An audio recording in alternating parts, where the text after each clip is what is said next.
औज़ बिल्लाहि मिनश शैतानिर रजीम। बिस्मिल्लाहिर्रहमानिर्रहीम। शुरू करता हूँ अल्लाह पाक के बाबरकत नाम से जो बड़ा ही मेहरबान और नहायत ही रहम करने वाला। अजीज़ो दोस्तों, उम्मीद करता हूँ कि आप सब खैरियत से होंगे। आज मैं आपको बर्र सगीर के एक अजीम बादशाह सुल्तान अलाउद्दीन खिलजी की ज़िंदगी के बारे में कुछ वाक़यात बताऊँगा। हम मुसलमान हैं और हमें हिंदुस्तान के जो मुस्लिम बादशाह मुस्लिम हुक्मरान थे, जिस तरह मुगलिया सल्तनत जो थी उनके बादशाह हो गए, उसके अलावा दीगर जो अजीम अजीम हुक्मरान गुजरे हैं उनकी तारीख से बाखबर रहना चाहिए। बरसगीर पाको हिंद के एक अजीम बादशाह जिनका नाम सुल्तान अलाउद्दीन खिलजी था, ये बाज़ मौरखीन ने लिखा है कि 1266 में पैदा हुए और बाज़ ने लिखा है कि ये 1267 में पैदा हुए थे। सुल्तान अलाउद्दीन खिलजी दिल्ली में पैदा हुए सन 1266 ईस्वी जो है ये ज़्यादातर मुतात रिवायत है। इसके मुताबिक सुल्तान अलाउद्दीन खिलजी की पैदाइश जो है वो 1266 में दिल्ली में हुई। आपके वालिद साहब जो थे उनका हक बनता था कि वो आपके साथ रहते, लेकिन उनके वालिद साहब जो थे सुल्तान अलाउद्दीन खिलजी के, वो आपके साथ ना रहे और आप जो थे वो अपने चचा जलालुद्दीन अकबर के पास चले गए। सुल्तान अलाउद्दीन खिलजी जो थे ये अपने इनके चचा थे जलालुद्दीन खिलजी, ये उनके पास चले गए। जब उनके पास ये पहुँचे, जब सुल्तान अलाउद्दीन खिलजी अपने चचा के पास पहुँच गए तो उनकी जो परवरिश थी उनके चचा के यहाँ हुई, सुल्तान जलालुद्दीन अकबर के यहाँ। ये जो था ये हिंदुस्तान का बड़ा मोहतात बादशाह था। इसकी हुकूमत भी काफ़ी हद तक फैली हुई थी। ये बादशाह बना था सुल्तान जलालुद्दीन अकबर, जो कि सुल्तान अलाउद्दीन खिलजी के चचा थे। सुल्तान अलाउद्दीन खिलजी जो थे इनको पढ़ने लिखने में जो थे, ये कुछ पढ़े लिखे भी, इनको पढ़ने लिखने में ज़्यादा जो महारत तो ना थी, लेकिन अलबत्ता ये लोगों ने लिखा है कि पढ़े लिखे लोगों से भी ज़्यादा मुहतात थे ये सुल्तान अलाउद्दीन खिलजी। इनका शुमार जो था वो ताकतवर लोगों में होता था सुल्तान अलाउद्दीन खिलजी का। इन्होंने अपनी ज़िंदगी के जो इब्तदाई दिन थे वो अपने चचा सुल्तान जलालुद्दीन खिलजी के यहाँ गुजारे और इन दिनों के दौरान इन्होंने तीर अंदाज़ी, नेज़ाबाजी, घोड़ सवारी और ये लड़ाई जैसे फ़नून में जो है वो बड़ी महारत हासिल कर ली थी। ये बहुत ताकतवर जवान बन गए।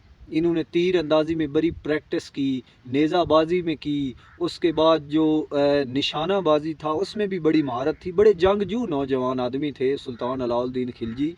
इन्होंने शुरू का जो दिन थे वो अपने चचा सुल्तान जलालुद्दीन अकबर के यहाँ गुजारे। अब सुल्तान जलालुद्दीन अकबर जो था वो भी एक ताकतवर बादशाह था। उसने इसकी बहादरी और बाकी जो थे ताकतवरी, लड़ाकापन, बहादरी से मुतासिर होकर बड़ी खुशी से अपनी जो बेटी थी मलका शहज़ादी, उसका रिश्ता जो था वो सुल्तान अलाउद्दीन खिलजी को दे दिया।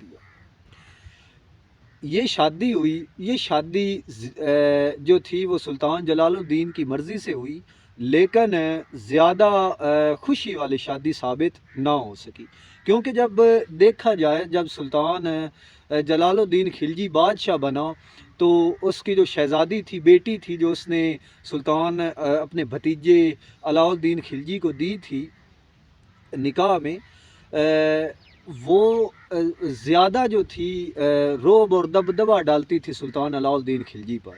ख़ास उस वक़्त जब सुल्तान जलालुद्दीन अकबर उसका वालिद बादशाह बना, हुक्मरान बना, तो उसने कुछ ज़्यादा ही रोब और दबदबा डालना शुरू कर दिया सुल्तान अलाउद्दीन खिलजी पर। इनके जो शादी के बाद ताल्लुकात थे वो कुछ अच्छे साबित ना हो सके। इसकी वजह से ये जो सुल्तान था अलाउद्दीन खिलजी, लेकिन दूसरी तरफ अगर देखा जाए तो सुल्तान अलाउद्दीन खिलजी के अपने चचा जो था जलालुद्दीन खिलजी, उसके साथ ताल्लुकात काफ़ी बेहतर थे। जो सुल्तान जलालुद्दीन खिलजी था, ये बड़ा भरोसा और इतमाद करता था सुल्तान अलाउद्दीन खिलजी पर। इसने बड़े ओहदों पे जो है वो सुल्तान अलाउद्दीन खिलजी को फायज़ किया, जैसे कि ये फ़ौज थी, फ़ौज की सिपह सलारी इसके सपुर्द की, और सुल्तान अलाउद्दीन खिलजी को अपनी ताकत पर बड़ा घमंड था। इसे पता था कि मैं एक ताकतवर जंगजू हूँ। इसने हिंदुओं के बड़े बड़े मंदिरों के ऊपर हमले किए और फतह हासिल की, बहुत मालो दौलत इकट्ठा किया और सुल्तान जलालुद्दीन अकबर को जितनी हद तक हो सकता था खुश किया। अब दूसरी तरफ देखा जाए तो हुकूमत की ख्वाहिश जो थी वो सुल्तान अलाउद्दीन खिलजी के दिल में भी पैदा हुई। इसलिए इसने एक जगह पे इसको पता चला कि वहाँ पे बहुत सारा मालो दौलत है, तो सुल्तान अलाउद्दीन खिलजी ने अपने सिपाहियों के साथ उस जगह पर हमला किया। हमला करने के बाद इसका ये हमला बहुत कामयाब साबित हुआ और उसने वहाँ से काफ़ी ज़्यादा मालो दौलत हासिल किया। जब मालो दौलत हासिल कर लिया तो इसके दिल में ये ख्वाहिश पैदा हुई कि मैं सुल्तान जलालुद्दीन अकबर की जगह काश मैं होता बादशाह, मेरी बादशाही होती बर्र सगीर के ऊपर, तो फिर कुछ और ही बात बननी थी। इसलिए सुल्तान अलाउद्दीन खिलजी जब ये माल लूट कर वापस आ रहा था तो उसे रास्ते में पता चला कि एक और जगह है देवगरी जिसका नाम है, वहाँ पे काफ़ी ज़्यादा जवाहरात, सोना और दीगर अशिया मौजूद है जो काफ़ी महंगी और कीमती साबित हो सकती हैं। इसलिए ये उसने जो इस जगह से मालो दौलत लूटी थी वो सारी जाके सुल्तान अपने चचा सुल्तान जलालुद्दीन अकबर को दे दी। सुल्तान जलालुद्दीन अकबर इस पेशकश से बहुत खुश हुआ और उसका जो एतमाद था सुल्तान अलाउद्दीन खिलजी के ऊपर वो और ज़्यादा मजबूत हो गया। जब इसका एतमाद मजबूत हुआ तो देखा जाए तो सुल्तान अलाउद्दीन खिलजी ने पूरी तरह अपने चचा जलालुद्दीन अकबर बादशाह का एतमाद जीत लिया, और जलालुद्दीन अकबर को इस बात का यकीन हो गया कि सुल्तान अलाउद्दीन खिलजी जो है अब वो मेरे साथ है और कभी भी मुझे धोखा नहीं दे सकता। सुल्तान अलाउद्दीन खिलजी ने ये जो देवगरी का मंदिर था हिंदुओं का, इसके ऊपर हमला कर दिया। जब इसने इसके ऊपर जाके हमला किया तो बड़ा जंगजू जवान था, बहुत ताकतवर और मजबूत था, तो इसने वहाँ से फतह हासिल की और काफ़ी ज़्यादा मालो दौलत इकट्ठा किया। और वापस जब आया तो इस बात का इल्म जो था वो पहले ही सुल्तान जलालुद्दीन अकबर को इस बात का पता चल गया था कि सुल्तान अलाउद्दीन खिलजी जो है वो काफ़ी ज़्यादा मालो दौलत उसने लूटा है और वो लूट कर उसे पता था कि मुझे ही देगा ला के। लेकिन जब सुल्तान अलाउद्दीन खिलजी जो था ये महल में पहुंचा जहाँ पे बादशाह हुआ करते हैं, तो इसने हाथ आगे बढ़ाए तो सुल्तान जलालुद्दीन खिलजी को लगा कि शायद मेरा भतीजा सुल्तान अलाउद्दीन खिलजी जो है वो मुझसे मिलना चाहता है। तो जब वो आगे बढ़ा और ये मिले तो इसने उसको कत्ल कर दिया। अपने चचा जलालुद्दीन अकबर को सुल्तान अलाउद्दीन खिलजी ने कत्ल कर दिया और तख्त नशीन हो गया खुद।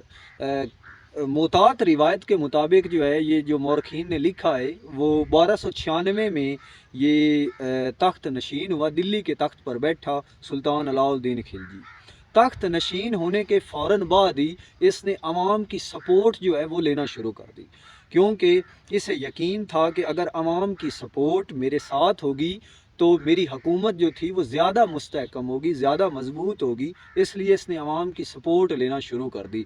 जितना पैसा, जितनी दौलत लगती थी लगाई और अवाम की पूरी तरह सपोर्ट हासिल की। बाकी हुकूमती मामलात में इसने काफ़ी ज़्यादा तब्दीलियाँ पैदा की, जिसकी वजह से जो है वो काफ़ी ज़्यादा लोग जो थे वो दौलतमंद थे, उनके हाथों से जो पैसा था वो भी काफ़ी ज़्यादा इसने इकट्ठा किया, मालो दौलत को इकट्ठा किया। बाकी काफ़ी ज़्यादा जो हिंदुओं के मंदिर थे, क्योंकि सुल्तान अलाउद्दीन खिलजी को एक बात का यकीन था कि हिंदू उस वक़्त मुसलमान हो सकता है अगर उसके पास पैसा ना हो, अगर उसके पास दौलत ना हो, अगर उसके पास इक़्तिदार ना हो, अगर उसके पास ताकत ना हो। اگر ایک ہندو کے پاس پیسہ لے لیا جائے، اس سے دولت لے لی جائے، تو پھر اس کے پاس کچھ نہیں بچے گا اور وہ مسلمان ہو جائے گا۔ یہ علاؤ الدین خلجی کی میں بات کر رہا ہوں، اس کے مطابق۔ اس لیے دیکھا جائے تو اس نے ہندوؤں کے بڑے بڑے مندروں کے اوپر حملے کیے، وہاں پہ حملے کر کے کثیر تعداد میں مال و دولت کو اکٹھا کیا تاکہ ہندوؤں کے پاس کچھ بھی نہ بچے۔ باقی جو ہندو گھوڑے استعمال کرتے تھے ان کے اوپر بھی اس نے جو ہے وہ بین لگا دیا کہ یہ گھوڑے جو ہے وہ استعمال نہیں کر سکتے۔ عوام سے کافی زیادہ مال و دولت بعد میں اس نے اکٹھا کیا، 50% جو تھا وہ ذمہ داروں کے اوپر ٹیکس لگایا۔ یہ ساری تبدیلیاں حکومتی معاملات میں اس نے کی۔ اس کے بعد ایک جگہ پہ اس نے حملہ کیا، وہاں پہ ایک شہزادی ہوا کرتی تھی جس کا نام پدوا متی تھا، اس شہزادی کا نام پدوا متی تھا۔ تو وہ شہزادی بہت خوبصورت تھی، تو سلطان کی خواہش تھی کہ اس شہزادی کو بھی حاصل کیا جائے، اس لیے سلطان علاؤ الدین خلجی نے اس جگہ پہ جا کے حملہ کر دیا۔ جب اس نے اس جگہ پہ حملہ کیا تو وہ شہزادی باقی شہزادیوں کے ساتھ مل گئی اور اس نے جو ہے وہ اپنی جان دے دی، کنویں میں چھلانگ لگا کے، آگ کے کنویں میں کہا جاتا ہے کہ اس نے چھلانگ لگا کے اپنی جان دے دی۔ اس لیے جو ہے وہ سلطان کو وہ تو حاصل نہ ہو سکی، لیکن وہاں سے کچھ مال و دولت اکٹھا کر لیا۔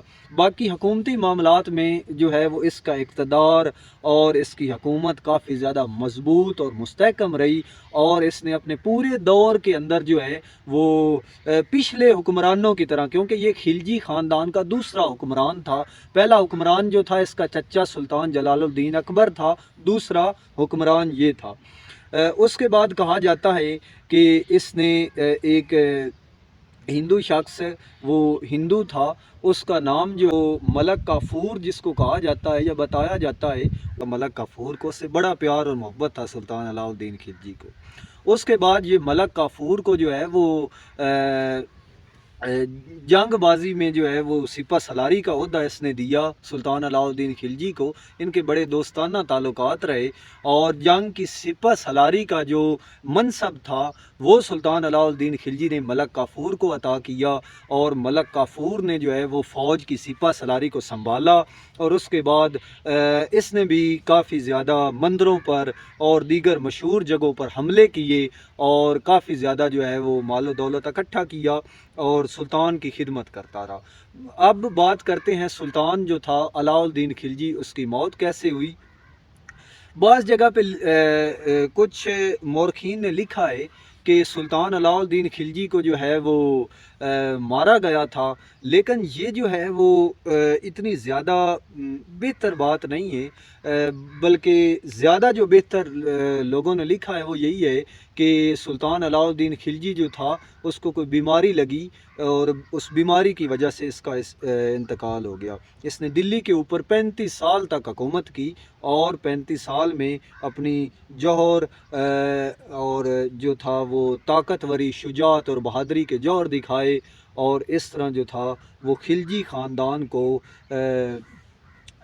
جڑوں سے لے کر آسمان کی بلندیوں تک پہنچا دیا، اور آج بھی جو ہے وہ سلطان علاؤ الدین خلجی اپنی شجاعت اور بہادری کی وجہ سے اچھے الفاظ میں یاد رکھے جاتے ہیں۔